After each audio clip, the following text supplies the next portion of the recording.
porque essa eleição é uma decisão decisiva, dependendo da história recente do nosso país.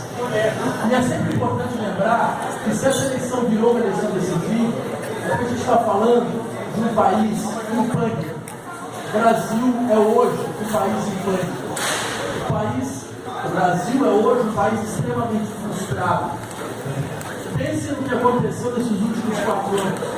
Em 4 anos, o país teve um ex-presidente preso, um ex-presidente deposto por impeachment, um presidente com 95% de aprovação, toda a estrutura, sua política, deputados, senadores, em situação extremamente precária. Ou seja, é um país que, em última instância, está em processo de desagregação.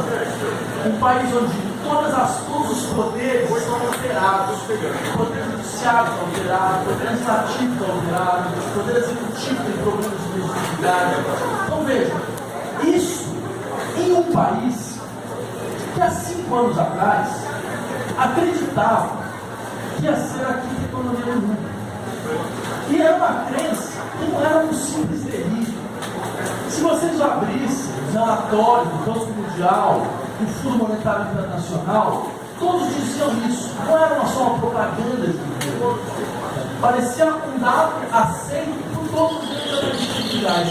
Brasil hoje, em 2018, exatamente agora, seria a quinta economia do mundo. Tivemos a sexta da mundo.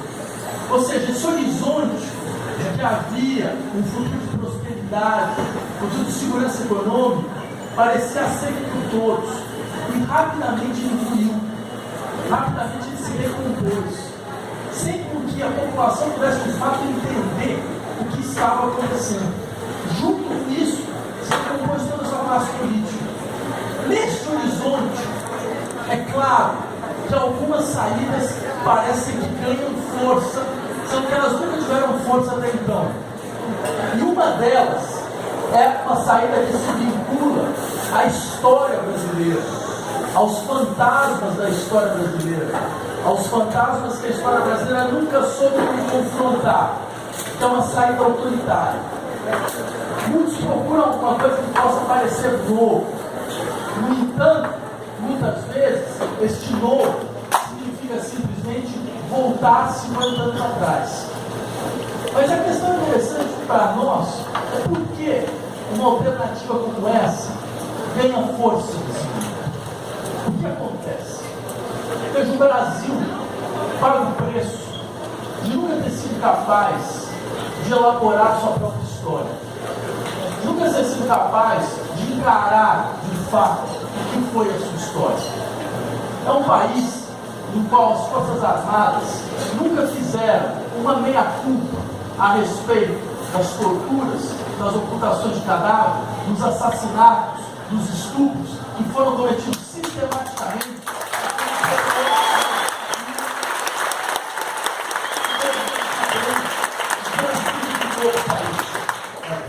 Nós somos um país onde nenhum torturador foi para a cadeia, nenhum torturador foi preso. Então nós somos obrigados hoje a ter que se deparar com essa infâmia que significa pessoas, como por exemplo o senhor Russo.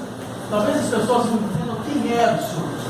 O senhor Russo foi um sujeito que foi capaz de torturar uma mãe, e ao ponto do qual ela estava completamente torturada, ele chama são dois filhos, de 3 e 4 anos.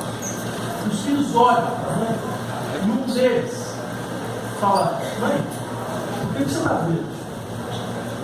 Esse é o herói de certo setor da população brasileira. Esse país foi um país que foi incapaz de respeitar tratados sobre crime contra a humanidade, criando a ilusão de que nossa lei da anistia tinha sido resultado de alguma espécie de conciliação. Só que eu queria lembrar a vocês que o português falado no Brasil é um português muito peculiar, porque tem alguns termos que só aqui eles têm um sentido muito específico. Por exemplo, conciliação. O que é conciliação aqui no Brasil? Conciliação é o seguinte: se vocês lembrarem como foi a votação da lei de anistia, vocês vão descobrir que a lei de anistia foi votada aqui no Congresso Nacional 206 votos a favor da lei de anistia, 201 contra. Isso se chama conciliação dos países. 206 votos, todos do partido do governo, que no caso era a Arena.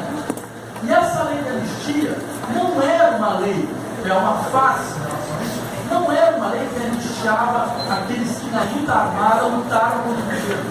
Não eram aqueles que já tinham sido presos pelos chamados crimes de sangue ou crimes conexos. Tanto que eles não saíram da prisão em 1979. Eles ficaram durante anos até que eles foram imputados por comutação de pena. Ou seja, eles realizaram, eles nunca foram anistiados. Agora, os torturadores do Estado, agora os ocultadores de cadáveres, agora os assassinos que eram funcionários públicos, todos eles foram anistiados. Então vejam, é claro, um país como esse só podia produzir o que nós estamos vendo agora. Ou seja, um país onde tortura-se mais hoje do que na época da ditadura militar. Isso não é uma metáfora. Estudos, a socióloga norte-americana Catherine Sittis mostra que o Brasil é o único país da América Latina onde há mais casos de tortura hoje do que na época da ditadura militar. Porque é absolutamente incompreensível. Afinal de contas, não houve depuração. Ninguém saiu. Ninguém foi responsabilizado pelos seus crimes. O que acontece com esse país? Ele começa